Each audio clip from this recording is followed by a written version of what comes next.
MMT's definition of savings. Let's have a look. Hello everyone, Florian.Heise here and welcome to another episode of HeiseSays. Grab your stein of coffee because we're going to read an article from the Mises Institute and learn about modern monetary theory's definition of what savings is. So we're all going to learn something new today. I haven't read through this, but I want to look at it because, well, MMT just seems like pixies and fairy dust to me. The complexity in their models, I would argue, there'll be emergent properties that they can't account for in the long term that will manifest in, well, hyperinflation and other disasters that they can't even anticipate. I think it's just dressed up theories of the past. But let's have a look. Let's see what the Mises Institute has to say, and let's see if we agree with what we think savings is. Because what I'm going to do is I'm just going to bring up here, before we look at this, savings dictionary. And we'll just go over here, savings. So a plural noun, an economy of or reduction in money, time, or another resource. 2, the money one has saved, especially through a bank or official scheme. So there we go. Let's just use this as the Google dictionary definition of what savings are. I think most people would think number 2. I always thought number 1, when you'd see an ad, I remember as a kid, there'd be an ad saying, save $1,000 and get this TV for only $1,000. And I thought, well, if you only had 1,000, you're not saving anything. Obviously, I was too young. I wasn't falling for it. So let's have a look at this. Modern monetary theory, which is now experiencing its 15 minutes of fame. And that's true. We're starting to see more and more discussions of it. It's coming on ABC, all the articles. People seem to think that, we'll never have to pay back this debt. And maybe we never will, but we'll be enslaved for years, servicing perpetual bonds, perhaps. So, contains a number of strange, counterintuitive propositions. Proponents claim that these propositions are not an economic theory, only an accounting identity. One of these is that the private sector can save only if the government runs a deficit. Okay, I'm going to highlight that one. So the private sector can only save if the government runs a deficit. Within the self-consistent, tail-chasing world of MMT, and I suspect this article may be slightly biased, these statements are true by definition. However, when MMT aphorisms are interpreted using their normal meaning in the English language, their conclusions are not only false but foolish. MMT defines savings as the accumulation of non-private sector assets. It must be the case that all liabilities between private sector actors net out to zero, and from that, the only way the private sector can have a net positive credit is if something outside of it has a negative net. That something is the government, perhaps, but probably not, so we'll argue later. So the definition of savings. A good definition enables people to have a conversation about a topic by establishing a shared meaning. While anyone is free to define up to mean down and vice versa, Humpty Dumpty notwithstanding, a good definition, to avoid confusion, should be consistent with normal usage. In normal English, savings consists of what is produced and not consumed. I would show that using this definition, it is possible for the private sector to save without a government deficit. The first and simplest form of saving is saved consumption goods. Long-duration goods, such as homes, cars, appliances, clothing, and furniture, are produced and then release their services over time. The U.S. private sector has about $33 trillion of residential real estate, which consists of saved real estate services in the form of homes that will be used up over decades. Shorter duration consumption goods can also be saved, such as frozen food or tinned sardines, extra tubes of toothpaste, and the days of the virus.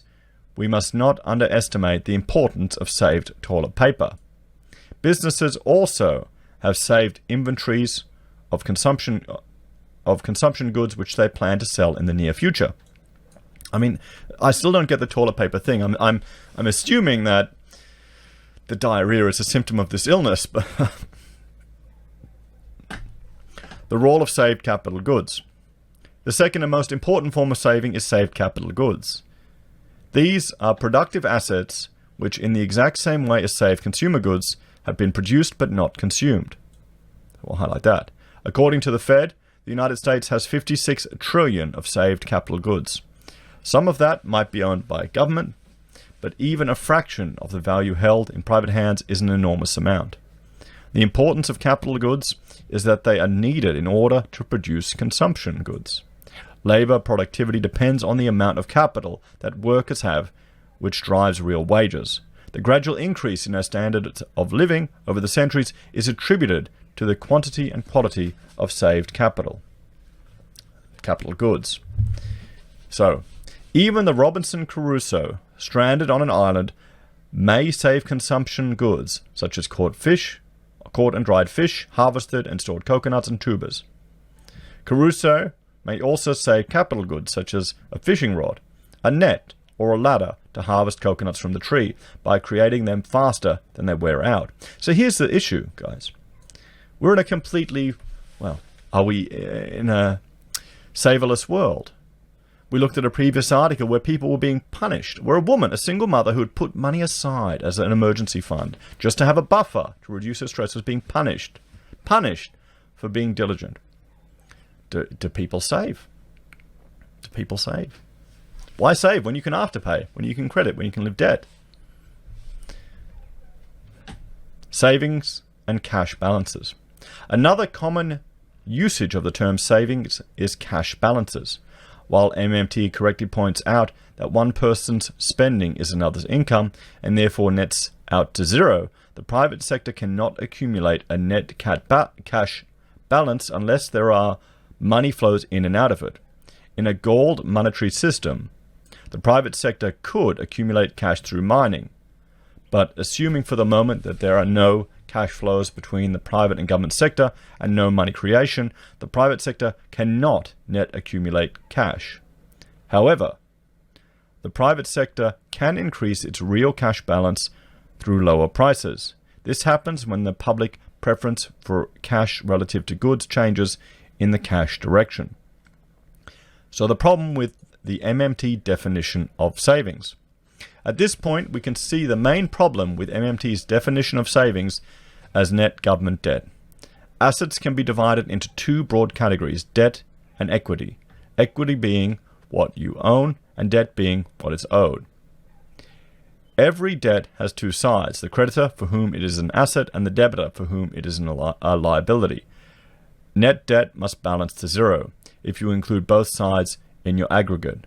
Equity, being unencumbered and having only one side, is a positive value and can grow. An increase in one person's equity in the form of saved capital or consumer goods does not require an offsetting debt elsewhere. And we'll just go over that again. An increase in one person's equity in the form of saved capital or consumer goods does not require an offsetting debt anywhere else. Just think about that. I wonder if people even appreciate that, sadly. To see this, consider Robinson on his Anacap Island, busily drying fish and storing coconuts. His gross equity increases on a daily basis without any offsetting liabilities anywhere in the South Pacific. MMT's definition is incomplete because it looks only at the debt composition of assets while ignoring the equity. So private sector net debt is always zero by definition. This truism tells us nothing interesting about the world and is only another way of stating the definition of debt.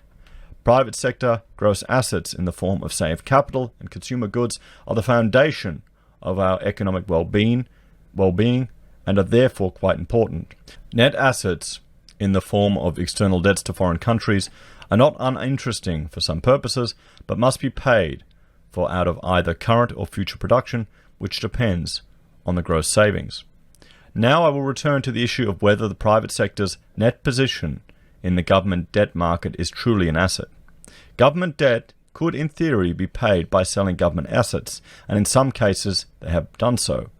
But in some cases government debt represents a claim on the taxing power of the government in question, and the tax liability is to a large extent owned by the same private sector that owns the bonds.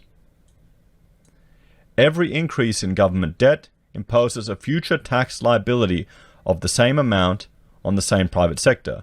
If we disaggregate down to the individual or household, some individuals owe more in tax than they own in government bonds, and others the opposite. While I am not a believer in Ricardian equivalence, the net positive asset position of the private sector in government bonds is offset by an equal tax liability on the aggregate level.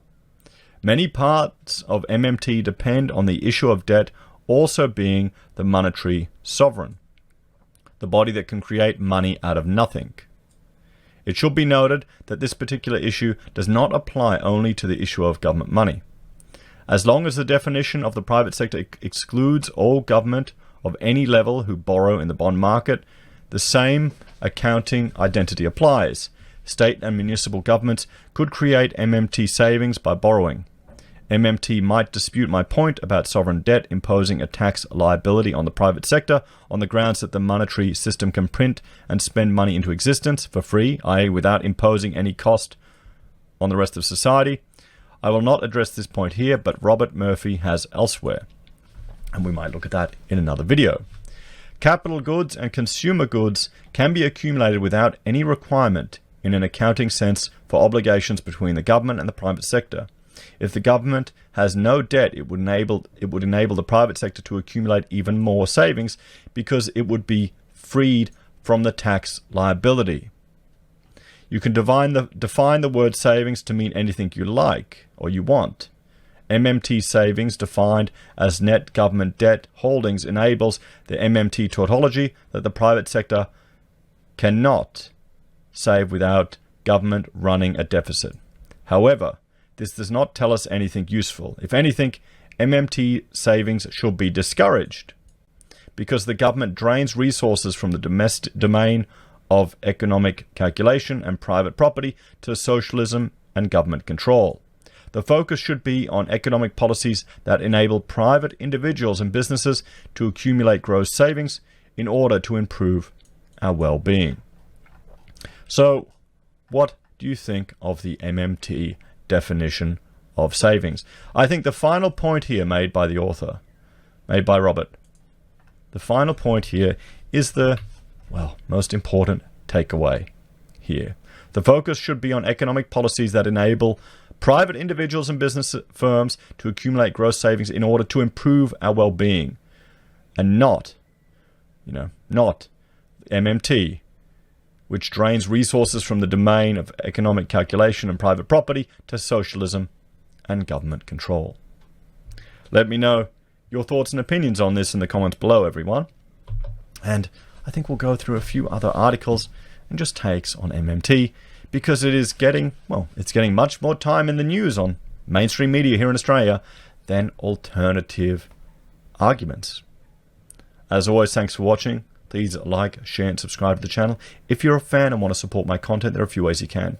You can join the channel on YouTube or Patreon. You can support us using our affiliate links at Amazon, eBay, Independent Reserve, or Kucoin. You can buy merch from HeiseSays, use Gold Pass from the Perth Mint, or support us via PayPal. Take care, everyone, and I will see you in the next episode.